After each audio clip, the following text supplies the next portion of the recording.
ಆತ್ಮೀಯ ಕೇಳುಗರಿಗೆ ನಿಮ್ಮ ರಮಾಶ್ರೀ ನಾಡಿಗೇರ್ ಮಾಡುವ ನಮಸ್ಕಾರಗಳು. ರಮ್ಯ ಕಥಾಲೋಕಕ್ಕೆ ನಿಮಗೆಲ್ಲ ಮತ್ತೊಮ್ಮೆ ಸ್ವಾಗತ. ನೀವೀಗ ಕೈ ಹಿಡಿದು ನಡೆಸನ್ನನು ಧಾರಾವಾಹಿಯ 20ನೇ ಭಾಗವನ್ನು ಕೇಳ್ತಾ ಇದ್ದೀರಾ.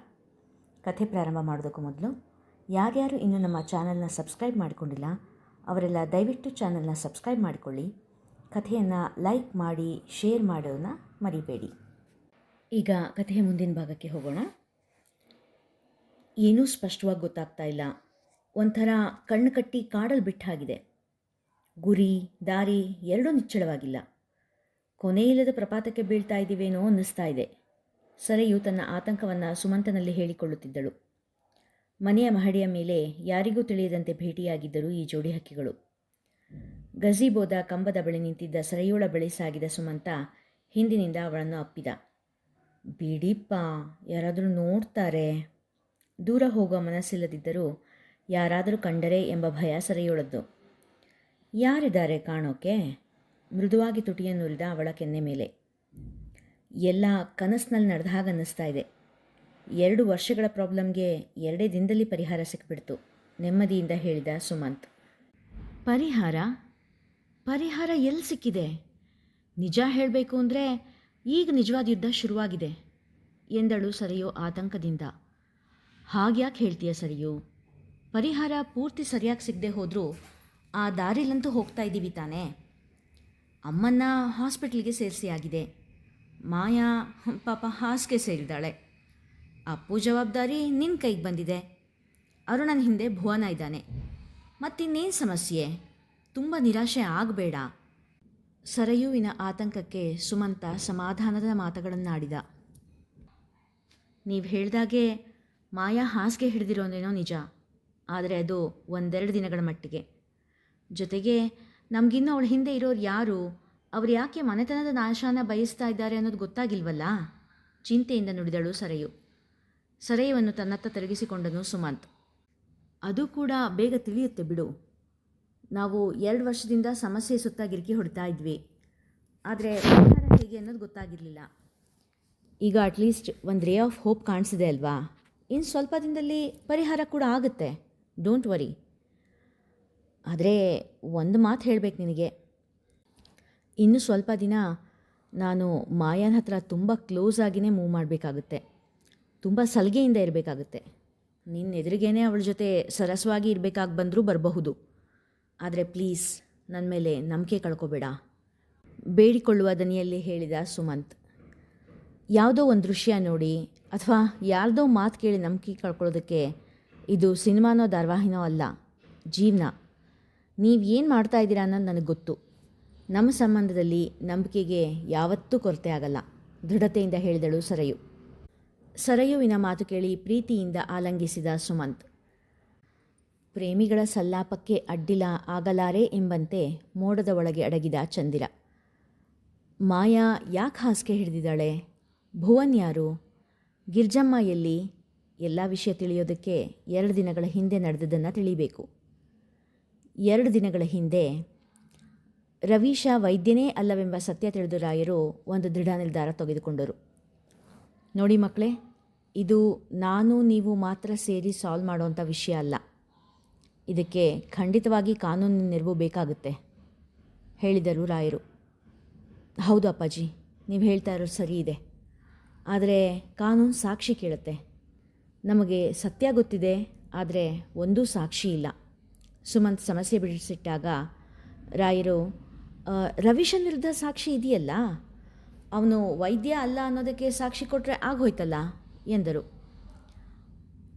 ಅಪ್ಪಾಜಿ, ನಾವು ಹಾಗೆ ಮಾಡಿದ್ರೆ ರವೀಶ ಮಾತ್ರ ಸಿಕ್ಕಾಕ್ಕೊಳ್ತಾನೆ, ಆದರೆ ಈ ಎಲ್ಲ ಪ್ಲ್ಯಾನಿನ ರೂವಾರಿ ಸಿಕ್ಕಾಕ್ಕೊಳ್ಳೋದಿಲ್ಲ. ಮತ್ತೆ ನಾವು ಆತಂಕದಲ್ಲೇ ಇರಬೇಕಾಗತ್ತೆ. ಮತ್ತು ಆ ವೈರಿ ಬೇರೆ ಇನ್ಯಾವುದಾದ್ರೂ ರೂಪದಲ್ಲಿ ನಮ್ಮನ್ನು ಅಟ್ಯಾಕ್ ಮಾಡೋಕ್ಕೆ ಬರ್ತಾನೆ ಎಂದ ಸುಶಾಂತ್. ನಾನು ಒಂದು ಮಾತು ಹೇಳೋದಿದೆ. ಮಾವ ಹೇಳಿದ ಹಾಗೆ ಕಾನೂನಿನ ಸಹಾಯ ತಗೊಳ್ಳೋದೇ ಒಳ್ಳೆಯದು ಅನಿಸುತ್ತೆ. ನಿಮ್ಮೆಲ್ಲರ ಮೊಬೈಲ್ಗೂ ಒಂದು ಫೋಟೋ ಕಳಿಸಿದ್ದೀನಿ ನೋಡಿ. ಸರಿಯೋ ಹೇಳಿದ್ದನ್ನು ಕೇಳಿದ ಎಲ್ಲರೂ ಅವರವರ ಮೊಬೈಲ್ ತೆಗೆದು ನೋಡಿದರು. ಇದೇನಿದು? ಸುಮಂತ್ ಮತ್ತು ಮಾಯಾ ಫೋಟೋ. ಇದರಲ್ಲೇನು ವಿಶೇಷ ಇದೆ ಕೇಳಿದ ಸುಶಾಂತ್. ಆ ಫೋಟೋನ ಗಮನ ಇಟ್ಟು ನೋಡಿ. ಈಗ ಮತ್ತೆ ಇನ್ನೊಂದು ಫೋಟೋ ಕಳಿಸ್ತೀನಿ ನೋಡಿ ಎಂದು ಅರುಣ್ ಹಾಗೂ ಸರಿಯು ತೆಗೆದುಕೊಂಡಿದ್ದ ಸೆಲ್ಫಿ ಕಳಿಸಿದಳು. ಎಲ್ಲರೂ ಎರಡೂ ಫೋಟೋಗಳನ್ನು ಬದಲಿಸಿ ನೋಡತೊಡಗಿದರು. ವ್ಯತ್ಯಾಸ ಗೊತ್ತಾಯ್ತಾ ಎಂದಾಗ ಎಲ್ಲರೂ ಮತ್ತೆ ಆ ಎರಡು ಫೋಟೋಗಳನ್ನೇ ಗಮನಿಸಿದರು. ಮಾತು ಮುಂದುವರೆಸಿದ ಸರಯು, ಮಾಯಾ ಮತ್ತು ಸುಮಂತ್ ಇರೋ ಫೋಟೋದಲ್ಲಿ ದಿವಾನ್ ಕೆಳಗೆ ಒಂದಿಷ್ಟು ಸಾಮಾನಿದೆ. ಹಾಗೆ ಅಲ್ಲಿರೋ ಮರದ ಬೀರು ಬಾಗಿಲಿಗೆ ಬೀಗ ಹಾಕಿಲ್ಲ. ಆದರೆ ನಾವು ಮೇಲ್ಗಡೆ ಹೋಗಿ ಒಂದಿಷ್ಟು ಸಮಯ ಕಳೆದು ಬರೋದ್ರೊಳಗೆ ಅಲ್ಲಿದ್ದ ಯಾವ ಸಾಮಾನುಗಳೂ ಇರಲಿಲ್ಲ. ಜೊತೆಗೆ ಬೀರು ಬಾಗಿಲು ಕೂಡ ಲಾಕ್ ಆಗಿತ್ತು. ಅದನ್ನು ತೋರಿಸೋದಕ್ಕೆ ಅಂತಲೇ ನಾನು ಅರುಣ್ ಜೊತೆ ಫೋಟೋ ತಗೊಂಡಿದ್ದು ಎಂದಳು ಸರಯು. Good observation Sarayu.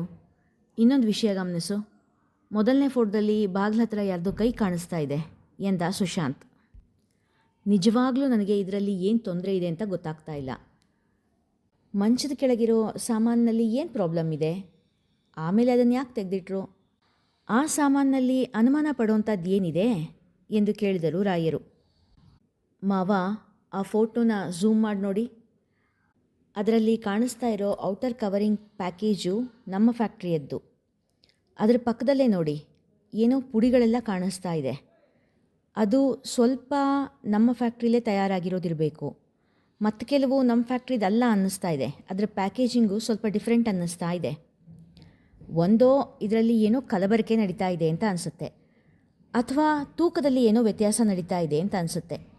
ಒಟ್ಟಿನಲ್ಲಿ ಯಾವುದೋ ಕಾನೂನಿಗೆ ವಿರುದ್ಧವಾದ ಕೆಲಸ ಆಗ್ತಾ ಇದೆ, ಜೊತೆಗೆ ನಮಗೆ ಮೋಸ ಆಗುವಂಥ ಕೆಲಸ ಕೂಡ ಆಗ್ತಾ ಇದೆ ಅಂತ ನನಗನ್ನಿಸ್ತು. ಅದಕ್ಕೆ ಅದ್ರ ಫೋಟೋ ತೆಕ್ಕೊಂಡೆ. ಸರಯು ಹೇಳಿದಾಗ ಅಂದು ತೋಟದ ಮನೆಯಲ್ಲಿ ತನ್ನ ಹಾಗೂ ಮಾಯಾಳ ಜೋಡಿಯನ್ನು ಹೊಗಳಿ ಫೋಟೋ ತೆಗೆದುಕೊಂಡಿದ್ದನ್ನು ನೆನಪಿಸಿಕೊಂಡ ಸುಮಂತ್. ಅಬ್ಬಾ, ಭಾರಿ ಸೂಕ್ಷ್ಮದ ಕಣ್ಣು ಸರಿಯೋ ನಿಂದು. ನಿಜವೇ, ಏನೋ ಒಂದು ಮೋಸ ಅಂತೂ ಆಗ್ತಾ ಇದೆ. ರಾಯರು ಹೇಳಿದಾಗ, ಅದಕ್ಕೆ ಮಾವ, ನಾನು ಫ್ಯಾಕ್ಟ್ರಿ ಕೆಲಸಕ್ಕೆ ಸೇರಬೇಕು ಅಂತ ಅಂದ್ಕೊಂಡಿದ್ದೀನಿ. ಹಾಗಾದಾಗ ನಾನಲ್ಲಿ ಅರುಣನ ಮೇಲೆ ಒಂದು ಕಣ್ಣಿಡಬಹುದು ಎಂದಳು ಸರೆಯು. ಅಯ್ಯೋ ಬೇಡಮ್ಮ, ಇದು ಜೀವ ಒತ್ತೆ ಇಟ್ಟು ಮಾಡೋವಂಥ ಕೆಲಸ. ಈ ಕೆಲಸಕ್ಕೆ ನಮ್ಮ ಮನೆ ಮಕ್ಕಳನ್ನ ನಾನು ಬಲಿ ಕೊಡಲಾರೆ. ಭಯದಿಂದ ಕೂಡಿದ ಗಾಬರಿಯಿಂದ ಬಂದಿತು ರಾಯರ ಮಾತು. ಹಾಗಲ್ಲ ಮಾವ, ನಾನು ಮೈಯೆಲ್ಲ ಕಣ್ಣಾಗಿರ್ತೀನಿ, ತುಂಬ ಹುಷಾರಾಗಿಯೇ ಕೆಲಸ ಮುಗಿಸ್ತೀನಿ ಎಂದ ಸರೆಯು ಮಾತನ್ನು ಸಾರಾಸಗಟಾಗಿ ತಿರಸ್ಕರಿಸಿದರು ರಾಯರು. ಇಲ್ಲಿನ ಕಮಿಷನರ್ ನನಗೆ ತುಂಬ ಬೇಕಾದವರು. ಅವರಿಗೆ ಎಲ್ಲ ವಿಷಯ ತಿಳಿಸ್ತೀನಿ, ನೋಡೋಣ ಅವರೇನು ಹೇಳ್ತಾರೆ ಅಂತ ಎಂದ ರಾಯರ ಮಾತನ್ನು ಮಕ್ಕಳು ತಿರಸ್ಕರಿಸಿದರು. ಬೇಡ ಅಪ್ಪಾಜಿ, ಒಂದು ಸಾರಿ ಕಾನೂನಿನ ಮೊರೆ ಹೋದ್ಮೇಲೆ ಅದಕ್ಕೆ ತಕ್ಕ ಹಾಗೆ ನಾವು ಕೆಲಸ ಮಾಡಬೇಕಾಗತ್ತೆ. ಕಣ್ಣೆದುರಿಗೆ ಅನ್ಯಾಯ ನಡೀತಾ ಇದ್ರೂ ಕೈ ಕಟ್ಟು ಕೂತ್ಕೊಳ್ಬೇಕಾಗತ್ತೆ.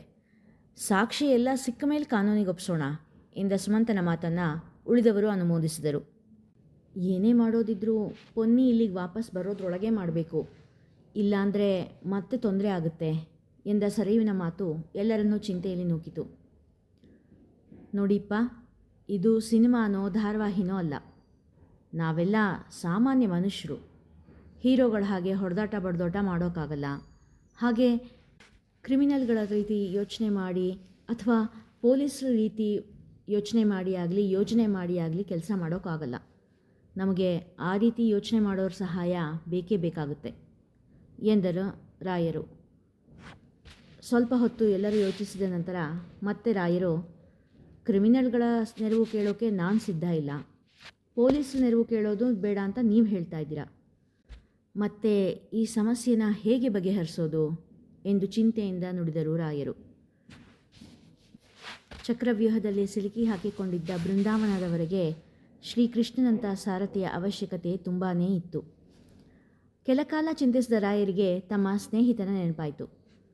ಸುಶಾಂತ್, ನಿನಗೆ ನನ್ನ ಗೆಳೆಯ ಶ್ರೀನಿವಾಸಯ್ಯ ಗೊತ್ತಲ್ವಾ? ಅದೇ ಮೊನ್ನೆ ಇನ್ನೂ ಫಾರಿನಿಂದ ಬಂದಿದ್ದಾನಲ್ಲ, ಅವನ ಮಗ ಇಲ್ಲೇ ಇದ್ದಾನೆ. ಅದೇನೋ ಪ್ರೈವೇಟ್ ಡಿಟೆಕ್ಟಿವ್ ಏಜೆಂಟ್ ಆಗಿದ್ದಾನಂತೆ. ಅವನ ಸಹಾಯ ತಗೊಂಡ್ರೆ ಹೇಗೆ ಎಂದರು.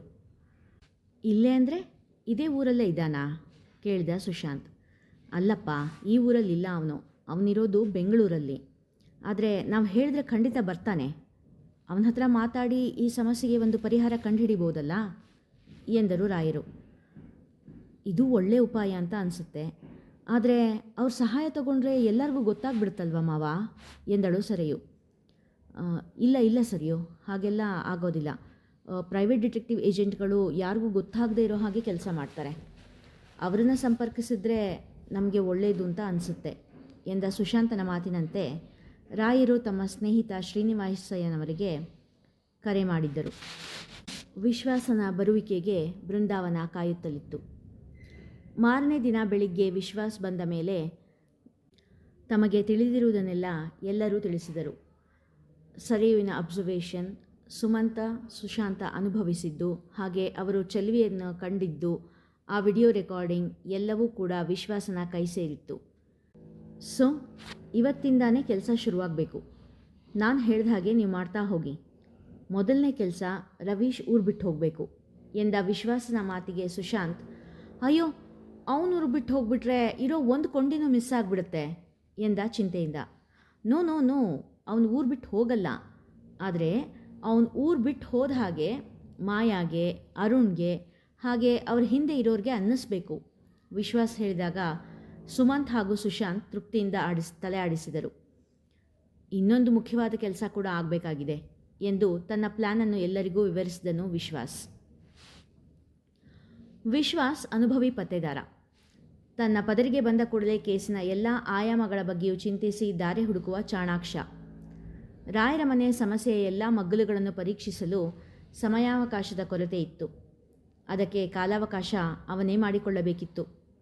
ರವೀಶನ ಕಣ್ಮರೆಯಿಂದ ವಿಶ್ವಾಸನಿಗೆ ಆ ಸಮಯ ದೊರಕಿತ್ತು. ಮಾಯಾಳ ಗಮನ ರವೀಶನ ಕಣ್ಮರೆಯ ಕಡೆ ಇದ್ದಾಗ ಮುಂದಿನ ಅಂಕ ತಯಾರಾಗುತ್ತಿತ್ತು. ಸುಷ್ಮಾ, ನಾನು ಈಗ ಒಂದು ಅಡ್ರೆಸ್ ಕಳಿಸ್ತೀನಿ, ನೀನು ಈಗಲೇ ಅಲ್ಲಿಗೆ ಹೋಗಿರು. ನಾಳೆ ರಾತ್ರಿ ನಾನು ಬಂದು ಜಾಯ್ನ್ ಆಗ್ತೀನಿ. ಅಲ್ಲಿಗೆ ಬಂದಮೇಲೆ ಎಲ್ಲ ವಿಷಯ ಹೇಳ್ತೀನಿ. ಸುಶಾಂತ್ ತವರಿನಲ್ಲಿದ್ದ ತನ್ನ ಮಡದಿಗೆ ಹೇಳಿದ. ಮಾರನೇ ದಿನ ವಿಶ್ವಾಸ್ ಆಡಿಸುತ್ತಿರುವ ನಾಟಕದ ರಂಗ ಸಜ್ಜಾಗಿತ್ತು. ಮಾಯಾ ರಾಯರ ಮನೆಗೆ ಬರುವ ವೇಳೆಗೆ ಮನೆ ರಣರಂಗವಾಗಿತ್ತು. ರಾಯರು ಕೂಗಾಡುತ್ತಿರುವ ಸದ್ದು ಬಾಗಿಲಾಚೆ ಕೂಡ ಕೇಳುತ್ತಿತ್ತು. ಮಾವ, ಏನಾಯಿತು? ಯಾಕಿಷ್ಟು ರೇಗಾಡ್ತಾ ಇದ್ದೀರಾ?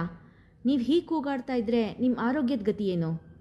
ಸುಮಂತ್, ಸುಶಾಂತ್, ಏನಿದು? ಮಾವ ಇಷ್ಟೊಂದು ರೇಗಾಡ್ತಾ ಇದ್ರು ನೀವು ಸುಮ್ಮನೆ ಇದ್ದೀರಲ್ಲ ಎನ್ನುತ್ತಾ ಒಳಬಂದ ಮಾಯಾ ರಾಯರನ್ನು ಒಂದು ಕುರ್ಚಿಯ ಮೇಲೆ ಕೂರಿಸಿದಳು. ನೋಡಮ್ಮ ಮಾಯಾ, ಮನೆ ಸೊಸೆ ತವ್ರ ಮನೆಯಲ್ಲಿದ್ದು ಆಗಲೇ 2 ದಿನದ ಮೇಲಾಯಿತು. ಹಾಗಾದರೆ ನನ್ನ ಮರ್ಯಾದೆ ಗತಿ ಏನು ಹೇಳು? ಅದಕ್ಕೆ ಇವನು ಮನೆ ಬಿಟ್ಟು ಹೋಗಬೇಕು. ಸುಷ್ಮಾ ಮನೆಗೆ ಬಂದರೆ ಮಾತ್ರ ಇವನು ಮನೆಗೆ ಬರಲಿ. ಇಲ್ಲಾಂದರೆ ನನಗಿರೋನು ಸುಮಂತ್ ಒಬ್ಬನೇ ಮಗ ಅಂತ ಅಂದ್ಕೊಳ್ತೀನಿ. ಕೋಪದಿಂದ ಕೆಂಗಣ್ಣು ಬಿಡುತ್ತಾ ಹೇಳಿದ ಮಾತು ಕೇಳಿ ಒಂದು ಕ್ಷಣ ಮಾಯಾ ಕೂಡ ಹೆದರಿದಳು. ಸರಿ, ಹಾಗಾದರೆ ನೀವು ನಿಮ್ಮ ಒಬ್ಬನೇ ಮಗನ ಜೊತೆ ಹಾಯಾಗಿರಿ. ನನಗೆ ಬೆಲೆ ಇಲ್ದಿದ್ದ ಮನೆಯಲ್ಲಿ ನಾನು ಇರಲ್ಲ. ಇಲ್ಲಿ ಹೇಗೂ ಯಾರಿಗೂ ನಾನು ಬೇಕಾಗಿಲ್ಲ. ಯಾರಿಗೂ ನನ್ನ ಮೇಲೆ ನಂಬಿಕೆನೂ ಇಲ್ಲ, ಪ್ರೀತಿನೂ ಇಲ್ಲ. ಬ್ಯಾಗ್ ಸಮೇತ ಹೊರಟ ಸುಶಾಂತನನ್ನು ತಡೆಯಲು ಹೊರಟ ಸುಮಂತನ ಪ್ರಯತ್ನ ಕೂಡ ವಿಫಲವಾಯಿತು. ವಿಶ್ವಾಸನ ನಿರ್ದೇಶನದಲ್ಲಿ ನಡೆದ ನಾಟಕದ ಮೊದಲ ಅಂಕಕ್ಕೆ ತೆರೆ ಬಿದ್ದಿತ್ತು. 2ನೇ ಅಂಕಕ್ಕೆ ಮುನ್ನುಡಿ ಬರೆಯಲು ಲಕ್ಷ್ಮಿ ತಯಾರಾಗಿದ್ದರು. ಇಲ್ಲಿಗೆ ಇಂದಿನ ಸಂಚಿಕೆ ಮುಗಿದಿದೆ. ಮುಂದಿನ ಕಥೆ ಮುಂದಿನ ಸಂಚಿಕೆಯಲ್ಲಿ. ಆತ್ಮೀಯ ಕೇಳುಗರೆ, ಇಂದಿನ ಸಂಚಿಕೆಯಲ್ಲಿ ಸ್ವಲ್ಪ ಗಲಿಬಿಲಿ ಉಂಟಾಗಿರಬಹುದು. ಈ ಸಂಚಿಕೆಯಲ್ಲಿ ಎದ್ದಿರೋ ಪ್ರಶ್ನೆಗಳಿಗೆ ಮುಂದಿನ ಸಂಚಿಕೆಗಳಲ್ಲಿ ಉತ್ತರ ಸಿಗುತ್ತಾ ಹೋಗುತ್ತೆ. ಕಥೆಯ ಬಗ್ಗೆ ನಿಮಗೆ ಯಾವುದೇ ಅನುಮಾನಗಳಿದ್ದರೂ, ಯಾವುದೇ ಹಿಂಜರಿಕೆ ಅಥವಾ ಮುಜುಗರ ಇಲ್ಲದೆ ಕಮೆಂಟ್ ಸೆಕ್ಷನ್ನಲ್ಲಿ ಅದರ ಬಗ್ಗೆ ಪ್ರಶ್ನೆಗಳನ್ನು ಕೇಳಿ ನಿಮ್ಮ ಅನುಮಾನಗಳನ್ನು ಬಗೆಹರಿಸುವ ಪ್ರಯತ್ನ ಮಾಡ್ತೀನಿ. ಕಥೆ ಇಷ್ಟವಾಗ್ತಾ ಇದ್ದರೆ ಕಥೆಯನ್ನು ಹೆಚ್ಚು ಜನರಿಗೆ ಶೇರ್ ಮಾಡಿ, ಲೈಕ್ ಮಾಡಿ, ಕಮೆಂಟ್ ಮಾಡಿ ನಮ್ಮನ್ನು ಪ್ರೋತ್ಸಾಹಿಸಿ. ಧನ್ಯವಾದಗಳು.